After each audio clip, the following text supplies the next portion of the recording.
sejam todos muito bem-vindos ao Tem Química Aqui, esse podcast de Química.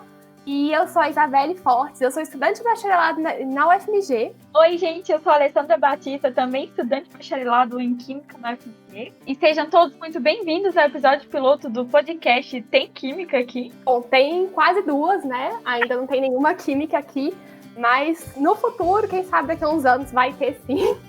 Uns 50 anos, tô brincando. Talvez daqui a uns 5, não sei.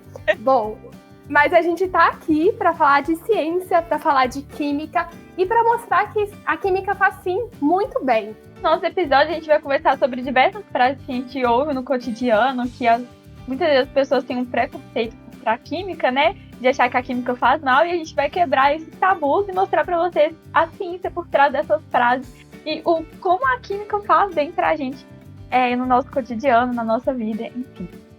Exatamente. E a gente vai falar sobre frases que vocês com certeza já ouviram, como esse produto é ótimo, porque não tem química. Ou, tá vendo? A química só faz mal. Então a gente vai tentar responder a uma pergunta que não é muito simples de responder, que é: a química é realmente uma ciência do mal? Porque muitas vezes é colocada como é. Então, para isso, a gente vai começar nesse episódio piloto conversando sobre acidentes e eventos históricos que mudaram o rumo da história e que ajudaram a consolidar a química como algo ruim. E nesse primeiro episódio, a gente vai falar da Primeira Guerra Mundial, também conhecida como Guerra Química, que aconteceu de 1914 a 1918. E só dando um spoilerzinho bem pequeno aqui sobre os nossos episódios, que tem química em todo lugar, viu, gente? Tudo tem química, não existe produto sem química, só um leve spoilerzinho aí. Exatamente, tem química no ar, o ar que você respira é química, você é feito de química, então não tem como fugir muito disso. Não tem como fugir da química, mesmo se você odeia a química por causa do ensino médio, não tem como fugir da química, porque você é química. Exatamente. Bom, e a gente vai começar falando sobre o uso de substâncias químicas em guerra, que realmente é muito antigo. Então a gente vai falar assim sobre alguns casos, né, Ale? Eu acho que você trouxe um caso bem legal aqui pra gente falar. Então, é um caso que nem eu mesmo sabia e que eu fui pesquisar, e eu achei bem interessante que a gente pensa na Primeira Guerra Mundial como assim, o estouro das armas químicas e da química em si, mas o uso da química é muito antigo, né? Tipo, os índios nativos brasileiros, eles usavam a química contra soldados, né, que invadiam o território. Eles acendiam uma fogueira e eles esperavam o vento ficar favorável, e eles colocavam alta quantidade de uma substância que se chamava curare, que era como um gás pimenta.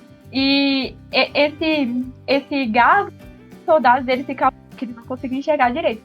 Então isso é muito legal, porque a gente vê, né, que a química ela é usada há muito tempo. E temos outros vários casos, né, Bério? Exatamente. Eu trouxe aqui um caso do século XIX para vocês, e era da época da polícia francesa utilizando gás lacrimogêneo, sabe? Aquele gás que às vezes a polícia utiliza em manifestações aqui no Brasil. Já era utilizado lá no século XIX pela polícia francesa.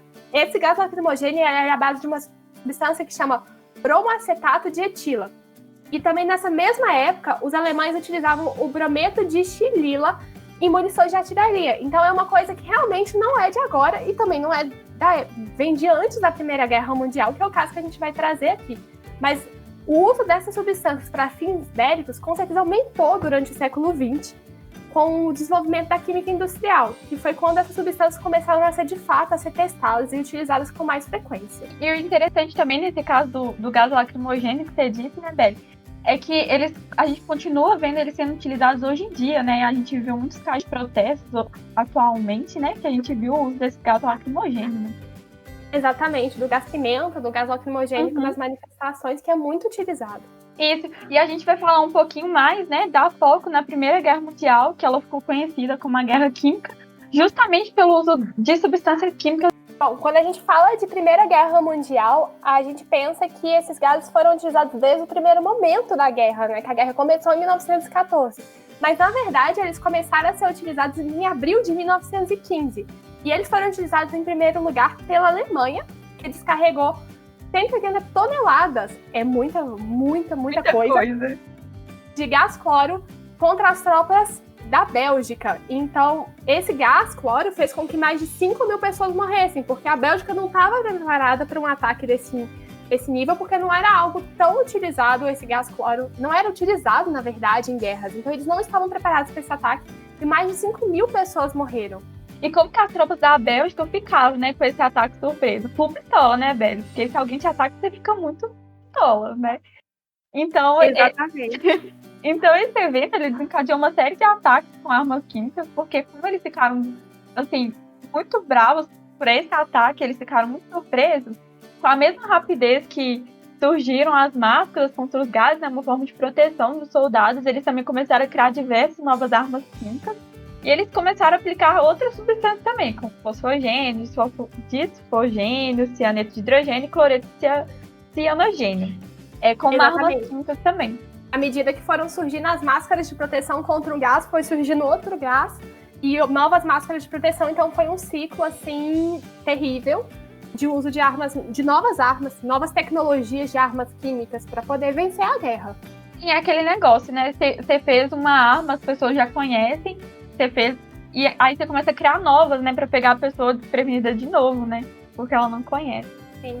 E aí, a rei dos gases, que foi o gás mais utilizado, mais conhecido na Primeira Guerra Mundial, que é o gás mostarda, que teve esse nome devido ao cheiro picante, e daí ficou conhecido aí como rei dos gases, porque realmente foi o mais utilizado. Exato, eu acho que ele era o que tinha os piores efeitos colaterais, né? Porque as pessoas ficavam desfiguradas por causa das queimaduras seríssimas na pele, nos olhos. Então, era bem horrível os efeitos colaterais dele. Exatamente. E era um gás incolor, que a gente não conseguia enxergar, e os sintomas não eram imediatos. Então, às vezes, a vítima era atacada por esse gás e só ia sentir esses efeitos colaterais depois. E é um gás que não dava para lavar com água, porque ele é insolúvel em água, então não dá para retirar da pele você colocando água. Então, era muito difícil, realmente, de não ter contato com esse gás e de tirar da sua pele. Então, por isso surgiram roupas de proteção contra esse gás. Uhum. Roupas permeáveis, né? Porque aí ele não conseguia atingir a pele do soldado. Exatamente. E o uso desses gases é muito preocupante, porque tem efeitos muito severos. Mas o gás mostarda com certeza foi o pior de todos eles. A gente consegue ver diversas fotos dessa época, da Primeira Guerra Mundial, das queimaduras terríveis dos soldados, que eram ataques realmente muito impactantes. Então, em 1925, a gente teve, após a guerra, né? A guerra acabou em 1918, a gente já teve a assinatura do Protocolo de Genebra, que justamente veio por conta dessa preocupação com o uso das guerras químicas, desse impacto terrível, veio para proibir o uso dessas armas. Mas não só teve a assinatura do Protocolo de Genebra, que proibia o uso das armas químicas, né, em guerras, em qualquer outra situação, não proibia sua posse. E a guerra acabou em 1918, então foi uma consequência dessa guerra, dos usos terríveis e das queimaduras terríveis, dos impactos que teve nos soldados que lutaram. Então, o Protocolo de Genebra veio para proibir o uso dessas armas. Legal, é que o Protocolo de Genebra ele foi marco do início do combate, né, ao uso dessas armas químicas, mas infelizmente ele não foi cumprido totalmente, né, porque também a gente pode ver que ocorreram outros eventos históricos que tiveram a utilização de armas químicas, como na Segunda Guerra Mundial, pelo nazismo, e também pela Guerra da Síria em 2013, então é uma coisa que ainda está atualmente no nosso cotidiano, assim, entre aspas, né, que as pessoas não pararam de usar por causa dos protocolos que foram feitos. Inclusive, e até hoje não é utilizado, ainda são utilizadas algumas armas químicas, né? Sim, e eu acho que uma das principais causas dessa questão do país, né, ainda utilizarem, em alguns casos, essas armas químicas, é justamente essa questão de que o protocolo, nem todos os países assinam, né? Nem todos os países participam desse protocolo. Então, isso dificulta muito. E esse protocolo, inclusive, teve pouquíssimas assinaturas, e mesmo para os países que assinaram, não havia sanções, ou seja, não havia punições para aqueles que violassem o protocolo. Então, se você assinasse ou você não assinasse e você descumprisse esse protocolo, não ia acontecer absolutamente nada. Sim, exatamente. Eu acho que essa falta de punição também contribui muito para que a gente não veja 100% o não uso de armas químicas. E o uso dessas armas químicas não é só pela questão de guerra, né? É também para prevenir, para evitar a destruição em massas e também os riscos que causam contra a população civil, que às vezes não tem nada a ver com o que está acontecendo, né? Que pode ser prejudicado por uma questão que não está ao seu alcance. Então é uma questão, acho que, social, né? E sobre a guerra civil da Síria, Bélio, eu tenho uma curiosidade bem interessante aqui, que o gás sarin, que foi utilizado na Guerra da Síria, ele não foi feito para esse fim. Ele foi feito como pesticida em 1938 na Alemanha, e ele começou a ser utilizado como arma de guerra. E por essa utilização, eles proibiram, em 1997, o uso do gás sarin na Convenção sobre Armas Químicas. Só que, mesmo com essa proibição em 1997, a gente viu ele sendo utilizado na Guerra Civil da Síria em 2013. O que também é muito preocupante, né, o uso dessas armas químicas, porque os efeitos colaterais são terríveis. Exatamente. E é legal falar isso que a Lê comentou, de que esses gases têm outras finalidades no nosso dia a dia hoje. Então, a gente tem vários desses gases que a gente veio utilizados na guerra têm uma finalidade diferente hoje. Sim. E não só hoje, né? Mas, por exemplo, uma curiosidade sobre a Primeira Guerra Mundial, né? É sobre justamente o gás. Por que eu falo gás? Uma dessas curiosidades muito legais de falar é do gás mostarda, que a gente falou que era o rei dos gases na Primeira Guerra Mundial. E ele ficou... que é um gás muito venenoso, muito perigoso. E ele... hoje, a ironia é que ele é utilizado contra o câncer. Então, ele pode ser usado para ajudar a curar o câncer. Então, as substâncias podem ser utilizadas de formas boas ou ruins, né? Então, é bem legal a gente falar desses pontos, igual do gás sarin, que pode ser utilizado como pesticida. Sim, com certeza. E uma outra curiosidade que eu trouxe aqui pra gente é sobre a Primeira Guerra Mundial, que o químico responsável pelos gases utilizados na Primeira Guerra Mundial pela Alemanha, né? Que é o químico alemão Fritz Haber, ele ganhou um prêmio Nobel em 1918. E ele ficou conhecido o pai da guerra química justamente por essa ação dele na Primeira Guerra Mundial.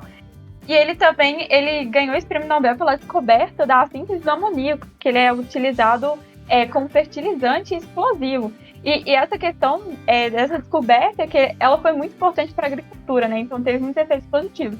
Então a gente vê também que os químicos, né, que participam dessa síntese, né, dessa descoberta de armas químicas, eles também podem fazer coisas pro bem, né, Beli? Exatamente. E é muito legal falar que esse Fritz Haber foi o responsável pelo primeiro ataque em 1915. Ele foi o responsável responsável químico, né, pelo primeiro ataque contra a Bélgica, da Alemanha contra a Bélgica. E ele foi promovido, laureado por várias medalhas por conta desses dispositivos de mortes na guerra, digamos assim, que foram horríveis, tiveram frutos terríveis. Porque, querendo ou não, né, a mentalidade da época e daqueles países na época é que isso era uma questão positiva, né? Então, os gases, eles não são ruins. Eles foram usados de uma maneira que para eles era objetivo, mas que não é positivo pra gente, pensando hoje, com nossa mentalidade de hoje, né, Beli?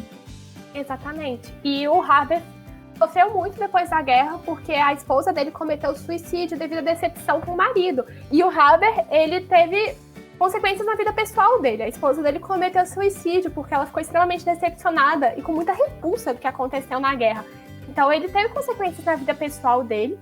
E uma curiosidade interessante da gente falar é que o Haber era judeu. Então depois a gente teve a Segunda Guerra Mundial e ele teve que deixar a Alemanha. Alguém que tinha contribuído com a Primeira Guerra Mundial teve que deixar a Alemanha em 1934 devido ao nazismo e devido ao Adolf Hitler e à caça aos judeus durante a Segunda Guerra Mundial.